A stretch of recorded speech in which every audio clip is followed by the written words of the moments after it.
What's going on, y'all? It's your boy, Let's Talk Heavy. They call me as Young Heavy, and I'm back again. And I got a special guest on today too, man. Really good guy right here. You know his stuff. We talking Lakers and Nuggets today. Y'all see, I got my Lakers hat on today, so we gonna get into this matchup, man. I'm really excited that we back in the Western Conference Finals. So let's get this show rolling, man.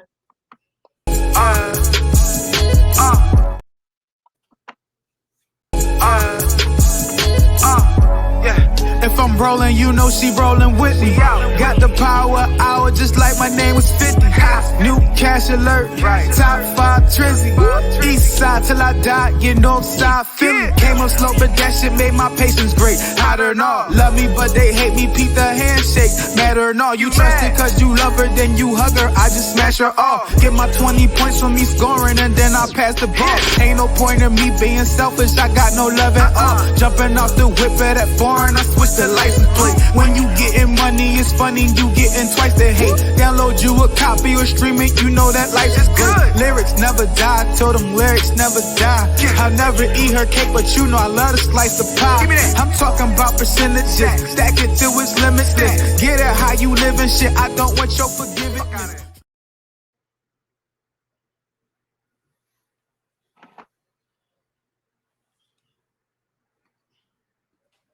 Oh, no. And we back, man. Like I said again, I got a special guest on today. Really good person, really genuine soul, man. I appreciate him coming on. But I'll let him give a little bit of information about himself. Cause if you talk about the Denver Nuggets, you're gonna talk about this man right here. Cause he the only person that's putting on for him, and he does an amazing job at what he does. So tell the people who you are and what you do, man. Yeah, what's going on? Shout out to you, Young Heavy. Shout out to your platform, man. I really appreciate the invitation. Great. I love what you're doing. Love the content you're creating, man. Shout out to the 49ers, Lakers, everybody. Yeah, man. Swipe account, born and raised in Park Hill, Denver, Colorado, right in the city. Grew up Robert Packday, obviously John Elway, Terrell Davis, Shannon Sharp, before they were winning Super Bowls, when they were winning Super Bowls. Then obviously Antonio McDyess for the Nuggets and the Melo era, all kind of stuff. So, man, I'm born and raised in the 303. But yeah, I've been making content, doing NBA and NFL content for 2.5 years now. Also, got a partnership with Mile High Sports as a sports analyst. So, yeah, man, I'm just making content and trying to get the people good stories to tell about the league and about culture and what's happening in the world at large, bro. So it's been a lot of fun, man. I really enjoy it. So I appreciate you inviting me. Like I said, man, I appreciate you coming on, man. This is a busy man right here, people. So for him to take some time out of his day to come talk about this series, I can't say how much I don't how I can't say enough how much I appreciate that, man. Uh, so I mean, I can't ask him how you became a Nuggets fan because you was born and raised. You know what I mean? That's all you know Right. is that's all you know is Denver. That's all you know, Right. and I know it would make you very happy to see y'all win a championship to bring a championship to that city. I don't know, Swipe. I don't know if that's gonna happen, but Right. however, y'all got a strong chance to do it. So let's get into it, man. Like, what's your first thoughts on this series? Yeah, it's gonna be tough, man. The Lakers are very good. If anything, I underestimated how good they would be coming to the playoffs. Typically, you have teams like Memphis and Golden State who have done it before, and then obviously Memphis with the 2 seed, they had been really good all year, at least defensively. Transition team, but man, the Lakers were able to stymie them. Again, maybe Steven Adams and Brandon Clark make a difference, but I mean, I just think the Lakers were the better team. And Memphis disappointed again, in back-to-back playoffs, and they, Mm-hmm. really should have won in the first round last year versus the Timberwolves. And so they have a lot of stuff to work on. But the Lakers, man, the execution, the defense, Anthony Davis, they have so many pieces. Austin Reeves, D'Angelo Russell, Dennis Schroeder, LeBron James, 4 different ball handlers. You got Rui Hachimura. Troy Brown Jr. can give you quality minutes at time. Even, you got play people don't even play. Malik Beasley's a good shooter. Like, they just have a very good roster that has bought into an identity since the All-Star break. And so the Nuggets have their hands full because they're going to be playing against the best defensive team they played against in the playoffs. LeBron James is one of my 2 favorite best players of all time, him and Mike for me. And I think LeBron is just a champion. He just knows the game. There's not many players that I can think of in NBA history with a higher IQ or as high of an IQ as Nikola Jokic. And it's just, so poetic that they're going to play against each other in the Western Conference Finals. And Anthony Davis has been a terror on the defensive side of the ball. So it's going to be a real tough series. The Lakers are really good. You've got to give them their flowers. And I think that this is going to be a real test of different play styles and different ways teams reform, whether it be organically through the draft for the Denver Nuggets, or having LeBron James, getting Anthony Davis, and fortifying them with role players from different teams, and finding a way to mesh everything. So it's going to be a really, really good series. I think the same, man. I gotta give y'all flowers. Y'all been the number one team all year. The Nuggets been the number one team in the NBA all year, and Jokic, man. Like I honestly thought Swiper that Jokic couldn't get no better than what he was them two MVPs. But however, this playoff run, dude, he's been on a tear. He's been on a tear. Jokic has reached a level to me personally, like Jokic can do whatever he wants on the floor. Jokic is one of the big men that we honestly, he's a unicorn. I don't think we'll never see another big man like Jokic ever again. You know what I mean? He does his best to get everybody else involved, but when he needs to say, "All right, I gotta stop doing all this and get a bucket," there's nothing you can do about it because he can put you in the post. He can score left hand, right hand, mid range, three ball. It's like there's nothing you can do about him, and he's always put in a position where he either can make a play for himself or somebody else, and that's very interesting to see when somebody that's 7 foot that can do that. Mm-hmm. It's very rare to see, and I don't think we'll ever see that again. So, and the Nuggets as a team, y'all are very complete team. Probably the most complete I've seen from the Nuggets in a long time. Y'all have the shooting, y'all have wing defenders, y'all have youth, and y'all can go up and down the court. Y'all can play any type of game, a half court game, an up and down pace game. Plus, you got to be able to play that running in mile high, playing in that in that type of what is it called? Altitude. That altitude. So Mm-hmm. that the Lakers got to really be on their P's and Q's. This is definitely the toughest matchup they've seen in the playoffs so far. I knew we was going to get past Memphis because I felt like from an offensive standpoint, Memphis wasn't going to give us enough to challenge us defensively. Mm. Then Warriors series, I felt like they didn't have enough size to try to counter Mm. what we like to do, which is put pressure on the rim. This is the series where it's like, okay, they got somebody there that can rebound, that can sit there and put us in a position where we got to be great on both sides of the ball because they got everything you need to actually win a championship. Like this is one series where I can say, you know what, the Lakers could really lose this series because they got a player that's on a mission right now and got a chance to do something that's never been done in that organization before. If I think so, I don't think y'all have ever won a championship. No, they've never Okay, even been cool. to a finals. Oh, see, that's what I'm saying. Mm-hmm. And it's going to go down that Jokic has a chance to put himself as honestly, if he wins a ring, Swiper, I'm gonna be honest with you, Swiper. If he wins a ring, he has a chance to put himself as the best big man we've ever seen. And that Yeah, yeah. I mean, he obviously would have to cross the Kareem, Shaq, Hakeem threshold. That's for sure my top three.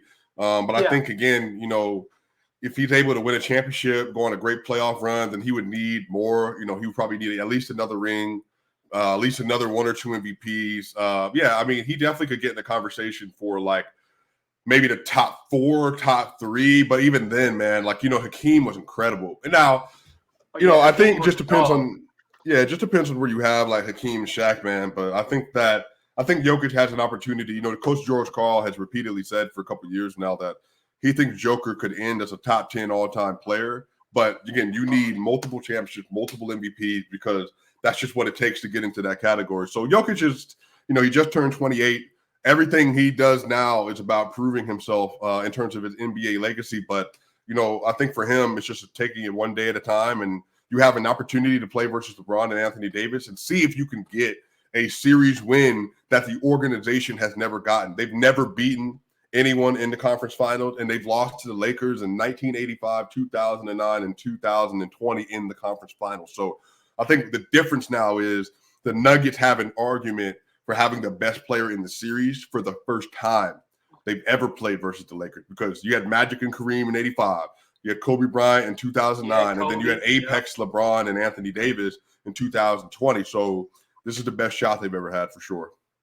Yeah, I can honestly agree that Jokic is definitely the best player in this series. I mean, if you try to say otherwise, then it's just like you just talking foolishness. He's definitely the best player in this series, and we gonna see what we could do to try to contain him. You can't stop him, so we could just try to contain him. So I definitely want to jump in a little further, man, and let me know who do you feel like is your X factor in this series. Yeah, man, defense is going to be the thing, So I think Aaron Gordon has to play a really pivotal role in this series, and subsequently, I think Michael Porter Jr. I think both of them, because they're both 6'8" and 6'10". They're the backline defenders that the Nuggets have, and Anthony Davis is going to have some short roll opportunities. They just have to play really sound on the defensive glass, ending possessions for the Lakers. And then when the Lakers do get past the front line, they have to be able to help contest at the rim or in the mid range. So really, I would say that those two, especially, but the X factor is the Nuggets' main defenders are Aaron Gordon, Kentavious Caldwell-Pope, Bruce Brown, and Christian Brown. Those four, they have to bring that level of intensity defensively every single game. Now, they have done that, but to beat this Lakers team, you're going to have to beat them. Like, they're not going to beat themselves because they got LeBron.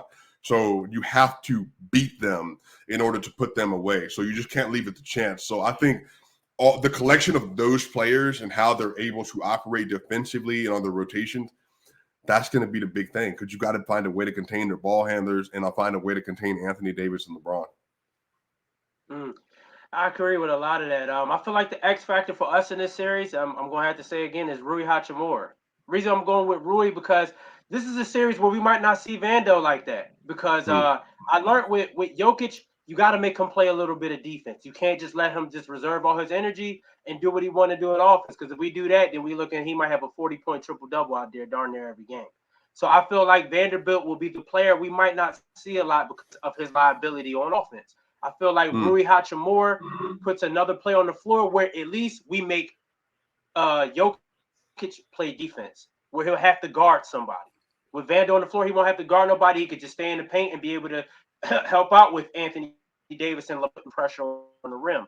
I feel like D'Angelo Russell is another player that has to step up in this series. Jamal Murray gonna come do his thing, man. Jamal Murray, people have talked about it, but a lot of people haven't talked about how good Jamal Murray has been in this playoff run. Jamal Murray, he looks better than what we saw in the bubble. He looks even more better than what he looked in the bubble. I feel like he's more efficient as a shooter. I feel like he's better defensively, and I feel like he's better as a playmaker in this playoff run. Austin Reeves, Lonnie Walker, they all got to show up against these guys because, like I said, y'all have a lot of depth. This is not a team where we could just worry about their starting five, and then when the bench come around, that's when we can catch up and make it up however we can. This is a game where our depth got to show up against y'all depth, because this is one of these, like I said, these one of the teams where y'all are lit across the board. So I feel like Rui Hachimura, he has to have a strong series if we have any chance of beating y'all. And also Darvin Ham. Darvin Ham has been great these first two series, but he's going up against another great coach in Mike Malone. Mike Malone, one thing I learned about Mike Malone is he'll call a timeout, and after that timeout, something may work, and he make an adjustment right then and there. Right then and there.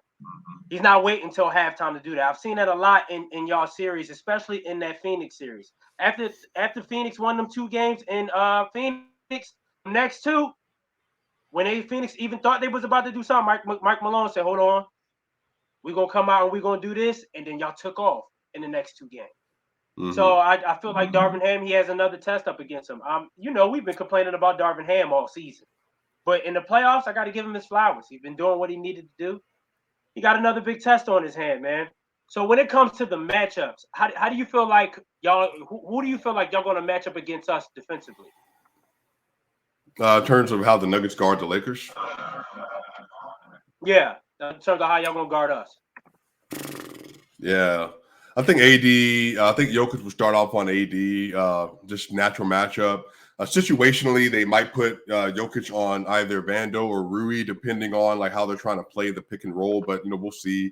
But it's going to have to be pretty straight up. I think Gordon's going to start on to LeBron, and I would say Michael Porter Jr. might start on Reeves, and then I would say you'll have D'Angelo Russell, maybe KCP or something like that. So I mean, it will vary.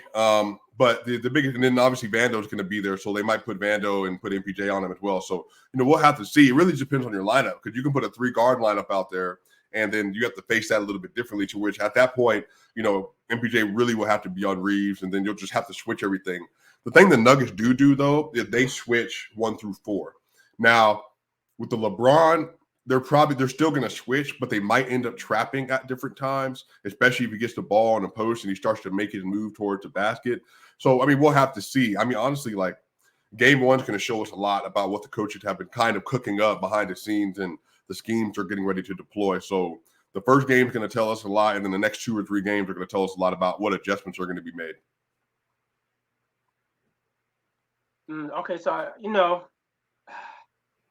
this is I could say the first 2 series against the Warriors and the Grizzlies, I kind of knew like, all right, they're going to put Vando on this person. They're going to have Bron guard this person. AD might guard them. Like in the Memphis series, I'm like, all right, I know they're going to put Vando on Ja because Ja has an issue dealing with wings that's bigger than him, has length that can defend him. Doing what he'll probably put LeBron on Dylan so he can be like a free safety in a sense on defense because, Dylan is a liability offensively. In the Warriors series, it was like, all right, cool. And we started out putting Vando on Steph. It worked in game 1, but as the series went on, they said, all right, we might just need to take you off the floor, bring either Dennis Schroeder in, you know what I mean? And so when they do that pick and roll action, because what they started to do, the Warriors started to do is like, you know what? We're going to start putting Vando and AD in these pick and rolls to bring AD away from the rim. So, and then it was like, all right, in this series right here, okay, say if we do go with Vanderbilt to start this first game, I think we'll probably put Vanderbilt on Murray because we normally put him on the best guard because honestly he's our best defender on ball. We'll probably put Vando on Murray. I'll say we'll probably put Reeves. We'll probably put Reeves on. I'll say KCP because KCP starts for y'all, right? Yeah, probably be KCP because KCP really wants to shoot the 3 ball. I mean, we know a lot about KCP. Shout out to he won a ring with us. So I think we'll probably put Reeves on KCP. I can see D'Angelo Russell being on Michael Porter Jr., but here's my issue with that. My issue with that is if Michael Porter Jr. has some sense and say, you know what, I know you are smaller than me, so let's try to put you in the post a little bit and work from there. That could be an issue. But from the most part, Michael Porter he just wants to shoot the 3 ball. But if if he puts it together and say I want to use my size and try to attack you going down low, that could be an issue for us. I could see LeBron being on Aaron Gordon and Anthony Davis on Jokic. Now I know Aaron Gordon has hit 3s in this series, but he's the person we'll probably want to leave open more than anybody else on the floor. So I can see LeBron being on Aaron Gordon to try to help out with Jokic down low and try to let Aaron Gordon hit, let him take them shots here and there. But, if Aaron Gordon start hitting those 3s, then we're kind of in trouble.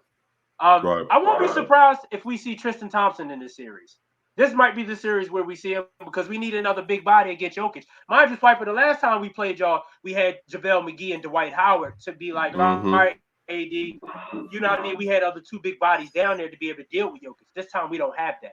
So we need another big body down there. And I think this might be the series where we may see Tristan Thompson for a little sprinkle minutes here and there when AD comes off the floor. So I feel like that's how it's really about to go, man. Your prediction for game 1 tonight, and what's your prediction on this series? Yeah, I picked the series 4-2 Nuggets. They've just been able to reach a level so far in the playoffs that no other team has reached. They've been very dominant. They've just been able to put it together offensively and defensively, man. They've just been literally no complaints. Even when they lost to Anthony Edwards in game 4, it took Anthony Edwards having a crazy game. They won by 4, I think. They lost to the Suns when Booker had 47 on 20 and 25. They lost that game by 7, 114 to 121. And then they lost the next game when him and Devin Booker, KD and Devin Booker had 36 apiece. Landry Shamet had 14 points in the 4th quarter, and they lost that game by 4. So even when the Nuggets have lost this year, it's been like haymakers from their best players, and then obviously having a third piece in there. So the Nuggets have a lot of double-digit wins, man. They've just especially at home, man, they're just able to turn it up to such a notch that, I think they've been able to put people away, by the 3rd quarter. But again, I genuinely don't know how the Lakers are going to look tonight, man. I think that's the funny thing, right? So I think the Nuggets win. If it's kind of atypical what the Nuggets have done so far this postseason, it's going to be something like 112 to 102 would be like the first game predictive score I would have. But I mean, honestly, we'll have to see because we haven't seen the Lakers. The Nuggets haven't seen the Lakers in January, so they just haven't played each other to kind of know what's going to happen. But I also know the Lakers are very good, and their goal is to steal the first game on the road. But the Nuggets, they know they have to win. Their goal is to win the first two games of the series that they've done the last two series because they need to secure home court advantage. That way they can give themselves some room and try to win one on the road. So I would say the Nuggets win tonight. I think 112 to 102. But, we're going to have to see, man, because, I don't even know how the Lakers are going to show up tonight. It's crazy because now we won game one against Memphis. We won game one against Golden State. A lot of Lakers fans feel like we're gonna win tonight. This is the time where I feel like we lose. I feel like we don't win game one tonight. I feel like y'all are gonna come out very strong. I got my score prediction around the same. I think it'll be like 110 to 102. We'll lose by like in between 6 to 8 points. But I feel like this is the game we lose and we adjust to whatever the first punch that y'all give us. And I feel like game two is the game we have a better chance of stealing. I think because for one, we do have to adjust to that altitude, you know what I mean, and what everything that y'all will bring tonight. So I don't feel like we win game away. I mean, win game one tonight. In the series, I got us in six. Of course, I got Lakers in six. I feel like if we are going to win this series, we have to steal one in Denver, or maybe two. We'll have to steal two, honestly. And I feel like the two games we'll steal is probably game two and game five. Those would be the two games I feel like we'll have to because both teams are undefeated at home. So somebody got to lose at home to even win. Somebody got to lose at home to even have a chance to clear this series the way it need to be. Um, it's going to be tough to see what's going on tonight. Like you said, it'll really be. You'll have a big idea. I'll have a big idea as well of what'll go on after we see what goes on tonight in this first game. Um, this is gonna be a crazy series, man. This is gonna be a really crazy series. But before I let you get up out of here, man, I love your basketball, mom, man. So I can't let you get up out of here before you talk about the Eastern Conference. I can't let you get up out of here before you let the people know how you feel about this Boston and Miami series, man. Your X factors, your matchups, your predictions, and how you feel that series will go. Yeah, I mean, I got Celtics winning in 7, but I fully believe that Jimmy Butler could win that series as well. I mean, I just think he's that good. X factor that series for sure. It's going to be Kevin Love, Caleb Martin, Max Strus, Gabe Vincent. It's going to be those role players. Like they have to keep hitting their shot. They have to keep playing really good defense. Because Bam, Butler, I mean, that's their core, and then obviously Kyle Lowry, man. But Caleb Martin and Gabe Vincent in particular, they're going to have to keep playing really well. They need to be able to play defense versus those wings they have in the Celtics. The Celtics just have the better team. They have the deeper team. I think Butler's been better than Tatum in the playoffs, but Tatum obviously can rise to a 51-point game in a game 7 if he needs to. Jaylen Brown's been really consistent. Al Horford if he hits his threes. But the difference is that the Heat can switch everything if they want. Even Kevin Love can switch at times, but they don't want to put Kevin Love in there. They can put Highsmith in there and switch with him. But I do think the Celtics win the series. But, man, I just think it's going to be a dogfight. I just think that Coach Spo is the best coach in basketball right now. Jimmy is the best player in the East right now. And they just have so many punches they can throw at you. But the Celtics are also very, very good. Marcus Smart played really well. They have Derek White, Malcolm Brogdon, Robert Williams. They just have so many guys to throw at you. So I think it's going to be a really good series. I feel the same way. I got the Celtics in 7 too, and I'm on point with you with the X factor. I think Kevin Love definitely has to be huge in this series, especially if they start Robert Williams, because I think with him being the spread out shooter that he is, the big shooter that he is, I think that'll bring Robert Williams away from him, especially if he's knocking it down.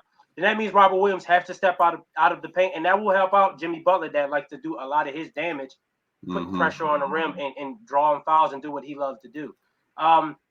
Caleb Martin, Max Strus, Gabe Vincent, they are in for a long day. I feel like as well the Celtics are definitely they have the most talent, they have the most depth, they have the better bench. Jason Tatum and Jaylen Brown. My issue with them is, man, they got them roller coaster swiper that they love to go on. You know what I mean? I just need to see it like if they turn it on. Honestly, Swiper, if they turn it on 4 games straight, the Heat gonna get swept. I don't think it goes 7. If they was to say, you know what, we just not gonna play with y'all, we just gonna handle business and get this over with because they have the talent to do it. and we know without a question. Um, of course, now Eric Spoelstra is the better coach in this series, so it will definitely see. It'll be interesting to see how Joe Mazzulla be able to adjust to what Spoelstra does in the series.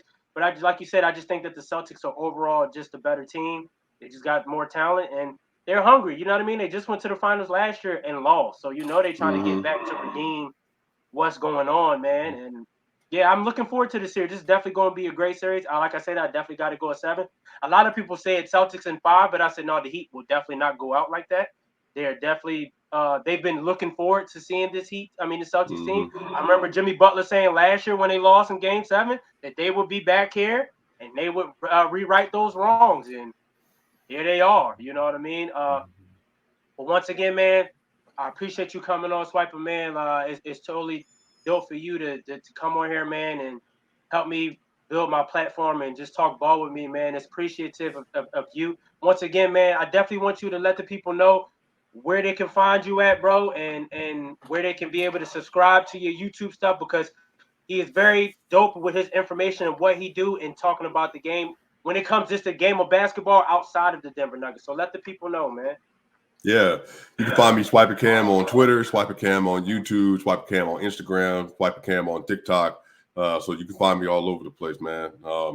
Yeah, I love making content. I love making content with brothers like you, and obviously, I support your drive and mission, what you do, and tell the story the way you want to tell it, man. So however I can support it, you just let me know, bro. I appreciate that, my brother. He's a busy man, ladies and gentlemen. So I'm gonna let my dog get up out of here so he can keep grinding and keep doing what he's doing, man. And I definitely can't wait to see you because you're gonna be on that TV screen one day. Swipe will talk about the Nuggets for sure. I can see that coming from a mile away, brother. So much blessings to you, man. And this is Yeah, another wrap appreciate with you, Let's Heavy. Talk. Yeah, man. You know what it is, man. This is another episode of Let's Talk Heavy, man. So we appreciate y'all. And we see y'all next time, man.